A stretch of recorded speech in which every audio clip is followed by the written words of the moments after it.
Yes students, आज हम natural selection का एक और एग्जाम्पल पढ़ने वाले हैं. Okay, just a minute.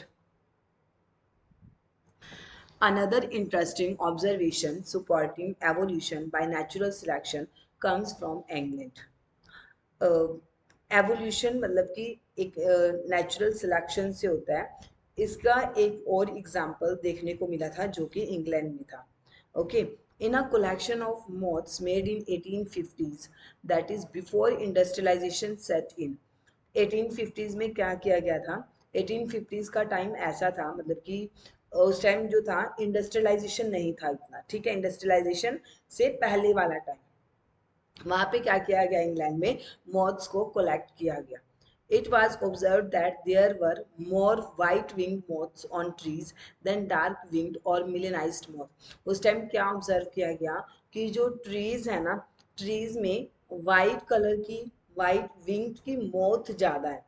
ठीक है ना, वाइट विंग्स की मॉथ ज्यादा है as compare to dark winged और melanized moths. However, in the collection carried out from the same area, but after industrialization, that in 1920s, उसके बाद सेम ही area से, मतलब कि सेम ही जगह से 1920s में, पहले कब किया गया था कलेक्ट? 1850s में. उसके बाद अप्रोक्सीमेटली 70 ईयर्स आफ्टर, जब सेम जगह से द्वारा फिर मॉथ्स को कलेक्ट किया गया. अब इस टाइम 1920s तक क्या हुआ था? इंडस्ट्रियलाइजेशन वहां पे आ गई थी. ओके, जब वहां पे 1920s में द्वारा से सैंपल कलेक्ट किया गया मॉथ्स का, there were more dark wing moth in the same area. तो वहां पे क्या देखा गया कि अब वहां पे डार्क विंग्ड मॉथ्स ज्यादा हैं उसी एरिया में. डार्क विंग्ड मतलब कि जिनके जो विंग्स हैं वो डार्क कलर्ड के हैं, dark winged moths. Okay, that is the proportion was reversed. तो उन्होंने क्या देखा कि 1850s में जो था वहां पे वाइट कलर की मॉथ, वाइट विंग मॉथ्स ज्यादा थी. बट उन्होंने जब 1950s में, सॉरी 1920s में द्वारा से जब वहां से सैंपल कलेक्ट किया गया तो देखा गया वहां पे डार्क कलर की विंग्ड मॉथ्स ज्यादा थी. ठीक है, ऐसा क्यों था? क्योंकि 1850s में इंडस्ट्रियलाइजेशन उस एरिया में नहीं था. बट जब 1920s में वहां से जब सैंपल कलेक्ट किया गया तो वहां पे उस टाइम इंडस्ट्रियलाइजेशन हो गया था. इंडस्ट्रियलाइजेशन आने का मतलब मेनली क्या है? इंडस्ट्रियलाइजेशन आने का मतलब क्या है कि वो पॉल्यूटेड एरिया बन चुका था. ओके, तो मतलब कि इतना ज़्यादा इफेक्ट पड़ा इंडस्ट्रियलाइजेशन का कि जहाँ पे पहले इंडस्ट्रियलाइजेशन नहीं थी तो वहाँ पे वाइट कलर्ड मोथ ज़्यादा थी, और जब वहाँ पे इंडस्ट्रियलाइजेशन हो गया तो वहाँ पे डार्क कलर्ड मोथ ज़्यादा हो गया, क्योंकि इंडस्ट्रियलाइजेशन की वजह से पोल्यूशन ज़्यादा हो गया. ओके, अभी मैं इसको आपको आगे एक्सप्लेन करूँगी. यहाँ पे भी देखो, यहाँ पे आपको दिखाया हुआ है टू सिनेरियोज यहाँ पे गिवन है. ये तो है आपकी, जो ये आपको पीछे बैकग्राउंड दिखाया हुआ है ये आपको ट्री ट्रंक दिखाया हुआ है.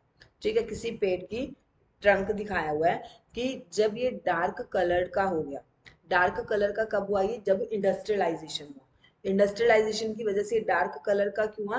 क्योंकि उस टाइम पॉल्यूशन की वजह से वहां पे स्मोक एंड डस्ट की वजह से वो डार्क कलर का हो गया था. ठीक है, अभी इसके पीछे मैं आपको रीजन भी बताऊंगी कि डार्क कलर का क्यों हुआ. तो उस टाइम क्या हुआ? डार्क कलर में जो डार्क कलर की डार्क विंग्ड मॉथ थी वो ज्यादा थी.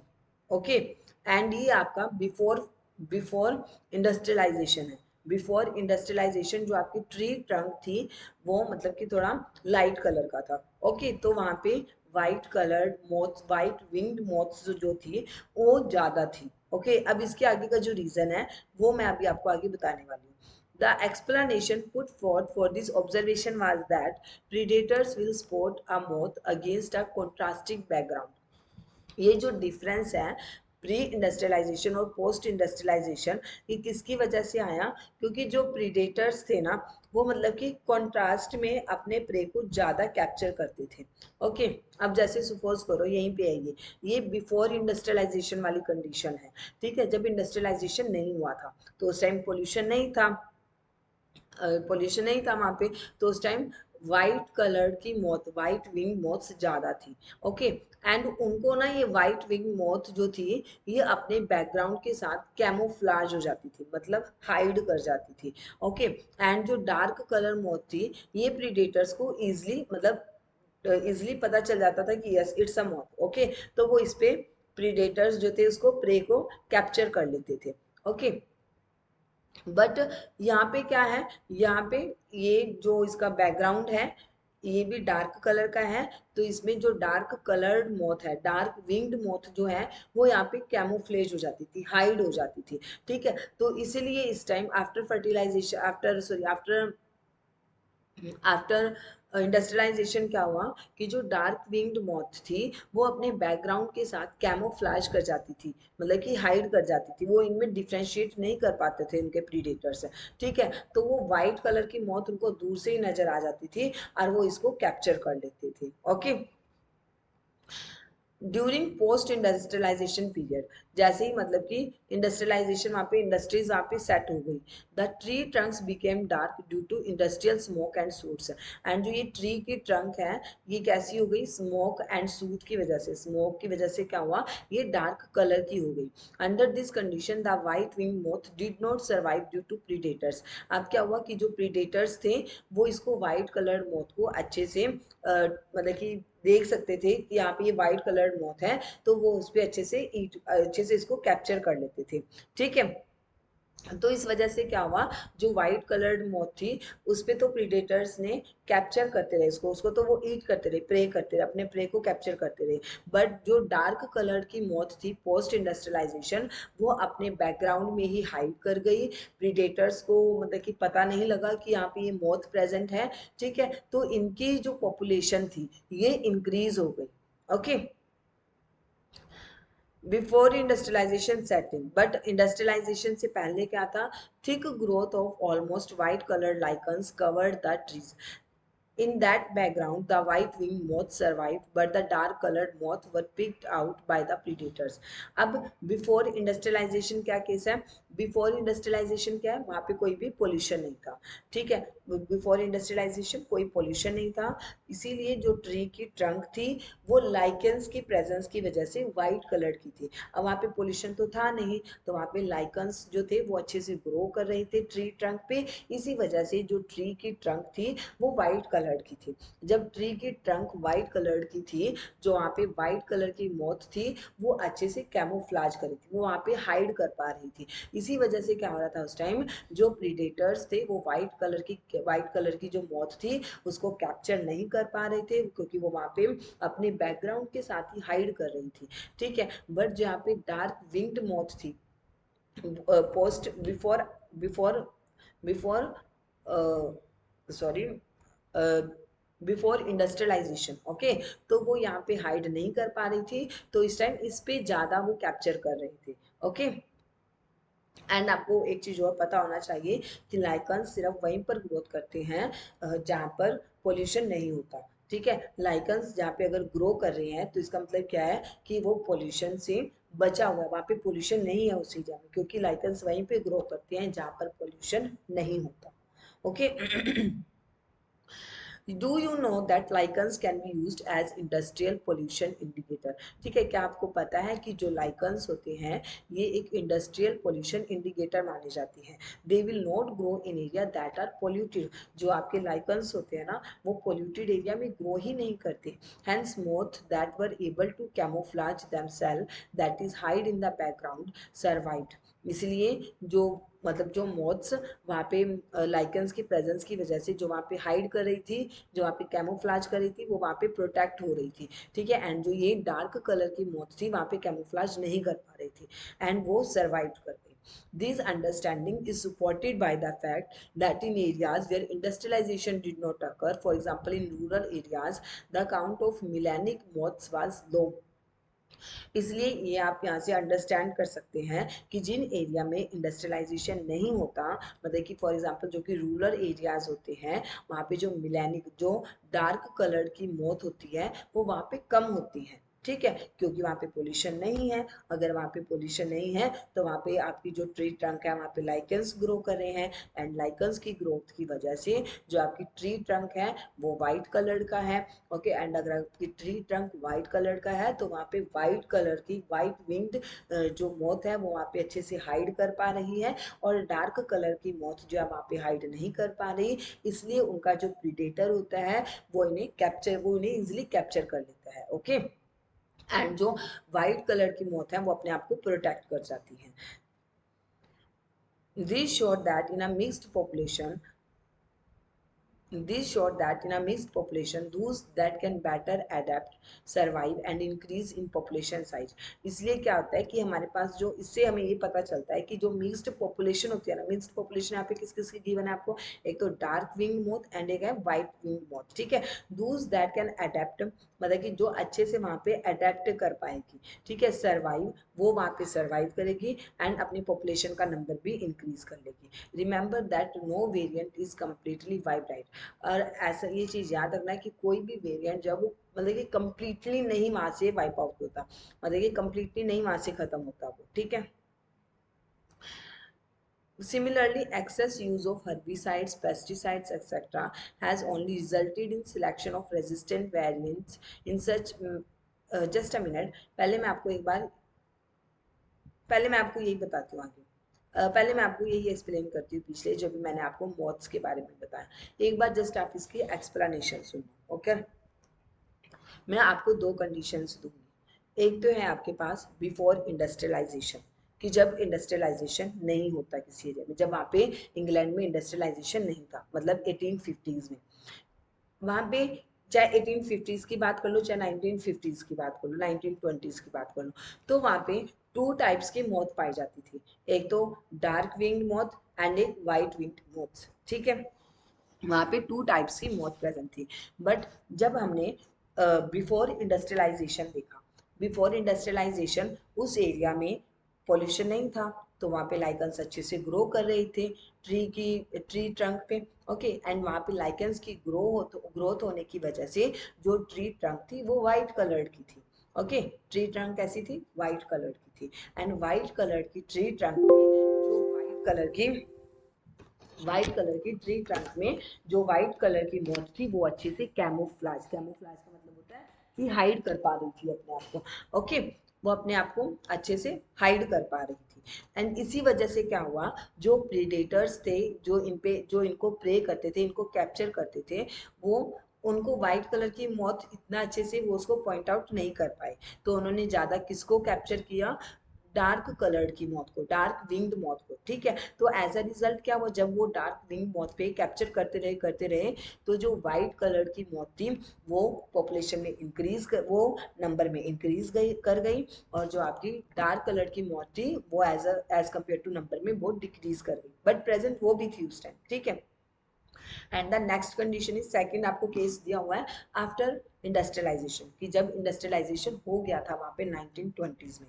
ठीक है, उस टाइम क्या हुआ, इंडस्ट्रियलाइजेशन की वजह से उस एरिया में पोल्यूशन हो गया, पोल्यूशन की वजह से क्या हुआ, जो ट्री ट्रंक थी वो डार्क कलर की हो गई, एंड अब जब ट्री ट्रंक लाइकेंस ग्रो नहीं कर पाई, वो डार्क कलर की हो गई। जब वो ट्री ट्रंक डार्क कलर की हो गई तो वहाँ पे डार्क कलर की मौत जो थी वो वहाँ पे कैमोफ्लाज अपने आप को हाइड कर पा रही थी, क्योंकि जो इनके प्रीडेटर थे वो अच्छे से डिफ्रेंशिएट नहीं कर पा रहे थे उनके बैकग्राउंड में एंड मौत के बीच में। ठीक है, तो इस टाइम क्या हुआ, जो डार्क कलर की मौत थी उनको प्रीडेटर्स ने ज्यादा कैप्चर नहीं किया, तो उनके नंबर्स इंक्रीज हो गए। ठीक है, एंड जो व्हाइट कलर की मौत थी वो अपने बैकग्राउंड में अच्छे से हाइड नहीं हो पा रही थी, तो इसी वजह से उनपे जो प्रीडेटर्स हैं उन्होंने व्हाइट विंग मौत को ज्यादा कैप्चर किया, उनपे ज्यादा ईट किया। ओके, तो एज अ रिजल्ट क्या हुआ, जो व्हाइट कलर की मौत थी वो वहां पे कम हो गई आफ्टर इंडस्ट्रियलाइजेशन। ओके, तो इससे हमें क्या पता चलता है कि जो भी पॉपुलेशन, मतलब कि पॉपुलेशन के अंदर ऑलवेज वेराइटीज प्रेजेंट होती हैं। ठीक है, जैसे white coloured and dark coloured. ठीक है, बट जो अपने टाइम के अकॉर्डिंग वहाँ पे कैमोफ्लाज कर पाई, उसी वेराइटी का जो था नंबर इंक्रीज कर गया। ओके, वैरायटी वो अब भी प्रेजेंट है वहाँ पे, बट उसका नंबर इंक्रीज कर गया क्योंकि उसको प्रीडेटर्स इतना कैप्चर नहीं कर पाए, इतना उस पर ईट नहीं कर पाए, दैट्स वाई। तो आपके पास ये भी एक नेचुरल सिलेक्शन का आपके पास एक एग्जाम्पल है। Okay, next is similarly, excess use of herbicides, pesticides, etc. has only resulted in selection of resistant varieties in a much lesser time scale. ऐसे ही जब हम excessive use करते हैं herbicides, pesticides वगैरह का, तो उससे सिर्फ क्या होता है कि हम सिलेक्शन कर पाते हैं कि यस ये मतलब कि ये varieties जो है ये इन herbicides, pesticides से resist है। रेजिस्ट का मतलब होता है कि इस पर्टिकुलर हर्बिसाइड या पेस्टिसाइड से ये किल नहीं हो रही, ये इनसे रेजिस्ट है। Okay, this is also true for microbes against which we employ antibiotics और ड्रग्स अगेंस्ट यूकैरियोटिक ऑर्गेनिज्म या सेल्स। ऐसा ही अगर हम कोई ड्रग या कोई एंटीबायोटिक किसी माइक्रो ऑर्गेनिजम्स पे या यूकैरियोटिक ऑर्गेनिजम्स या सेल पे भी अप्लाई करते हैं, तो सेम थिंग उसमें है कि जो एंटीबायोटिक या जो ड्रग वगैरह हम अप्लाई करें तो हमें इससे ये पता चल जाता है कि ये जो ऑर्गेनिजम्स हैं या ये जो वैरायटी है ये इससे रेजिस्ट है, मतलब कि इस एंटीबायोटिक का इस माइक्रो ऑर्गेनिजम्स पे कोई इफेक्ट नहीं पड़ रहा।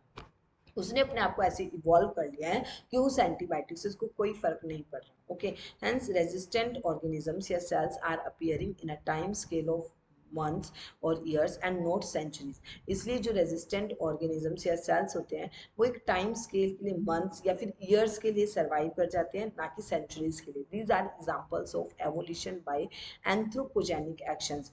यहाँ पे ये क्या हुआ, ये एवोल्यूशन हुआ है। एवोल्यूशन बट किससे हुआ, ये एंथ्रोपोजेनिक एक्शन से हुआ है, क्योंकि हमने यहाँ पे किसी हर्बिसाइड्स पेस्टिसाइड्स की हेल्प से अब मतलब कि उनको जानबूझ के, ठीक है ना, तो मतलब कि ह्यूमन की उससे ह्यूमन की मर्जी से हमने उनपे मतलब कि उनको किल किया है, तो ये एंथ्रोपोजेनिक एक्शन है। This also tell us that evolution is not a directed process in the sense of determinism. इससे हमें ये भी पता चलता है कि जो एवोल्यूशन है ना ये एक डायरेक्टेड प्रोसेस नहीं है। It is a stochastic process based on chance event in nature and chance mutation in the organism। जो आपका एवोल्यूशन होता है ना ये एक स्टोकेस्टिक प्रोसेस है जो कि किस पे डिपेंड करता है, चांस इवेंट पे, कि बाय चांस इवेंट पे कि नेचर में क्या इवेंट हो रहा है, कि नेचर जो नेचर चाहती है उसी के अकॉर्डिंग एवोल्यूशन होता है। जो नेचर प्रेशर डालते हैं किसी भी चीज़ पे उसी के बेसिस पे आपका एवोल्यूशन होता है। And chance mutation in the organism, या फिर ऑर्गेनिज्म में बाई चांस क्या म्यूटेशन हो गया, ठीक है। जो आपका एवोल्यूशन है वो किस पे डिपेंड करता है, नेचुरल नेचर में जो इवेंट्स हो रहे हैं या फिर जो म्यूटेशन हुआ है ऑर्गेनिज्म में। Okay, next is what is adaptive radiation.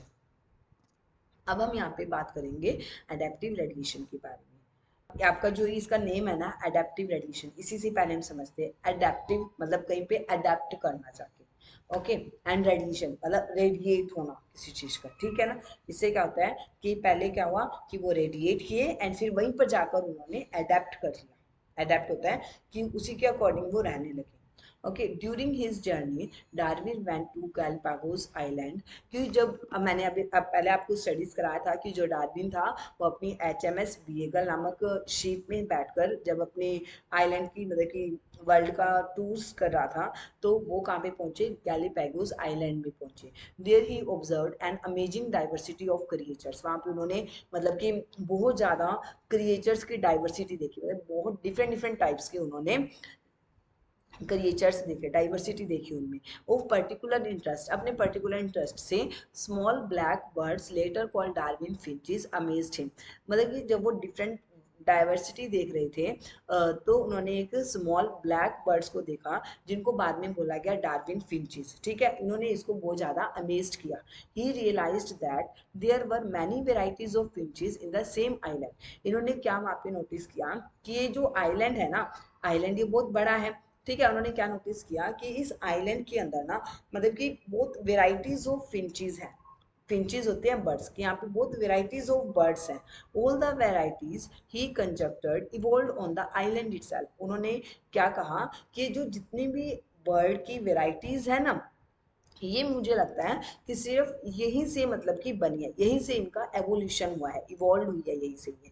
From the original seed eating features, कि इनका जो ओरिजिनल जो इनका फीचर था वो क्या था, सीड ईटिंग मतलब क्या थी, सीड को खाती थी, ठीक है ना, बीजों को खाती थी। Many other forms with altered beaks arose enabling them to become insectivorous and vegetarian finches.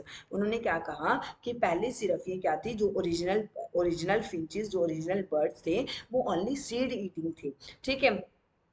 But बाद में इनकी जो बीक्स थी इनमें अल्ट्रेशंस, इनमें कुछ डिफरेंसेस आए, जिससे ये इंसेक्टिवोरस, मतलब अब ये इंसेक्ट को भी ईट करने लगी है, एंड वेजिटेरियन चीजों, वेजिटेरियंस पे भी ईट करने लगी है, वेजिटेरियन फिंचेस बन गई है।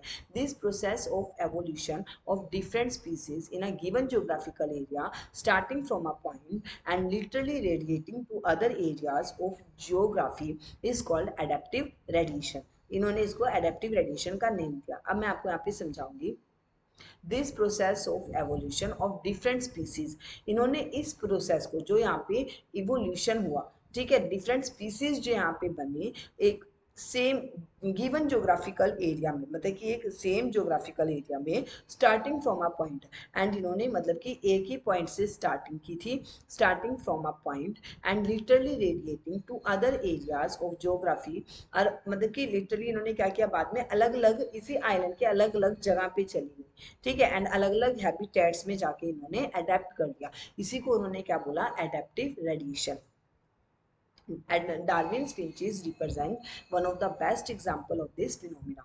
जो डार्विन्स की जो फिंचेस थी, ये एडेप्टिव रेडिएशन का एक बहुत अच्छा एग्जाम्पल है। ओके मैं आपको बताती हूँ, दोबारा फिर आपको एक्सप्लेन करते हो एडेप्टिव रेडिएशन के बारे में। आप इसको ऐसे कंसिडर करो एडेप्टिव रेडिएशन को, सपोज करो यहाँ पे ये वन टाइप की बर्ड्स थी, ओके जो कि क्या थी, जो पहले फर्स्ट वन टाइप की जो बर्ड्स थी वो क्या थी एक्चुअली, सीड ईटर्स थी। वो क्या करती थी, सिर्फ सीड को ईट करती थी, ठीक है, एंड वो एक आइलैंड में प्रेजेंट थी, ठीक है। अब आइलैंड बहुत ज्यादा बड़ा था, ठीक है, तो उन्होंने अब क्या किया, वो आइलैंड के डिफरेंट डिफरेंट हैबिटेट्स में गई, मतलब कि डिफरेंट डिफरेंट जोग्राफिकल एरिया में गई, आइलैंड से वो दूर दूर दूर दूर आइलैंड में फैल गई, ठीक है। अब वहाँ पे उनको जो इन्वायरमेंट मिला, ठीक है, वहाँ के अकॉर्डिंग उन्होंने अडेप्ट कर लिया। इन्वायरमेंट इन द सेंस कि अगर वहाँ पे उनको कोई इंसेक्ट मिले ईट करने के लिए, तो उन्होंने इंसेक्ट पे ईटिंग करने के लिए अपनी जो बीक्स थी उनको मॉडिफाई कर लिया, उन्होंने उनको अडेप्ट कर लिया,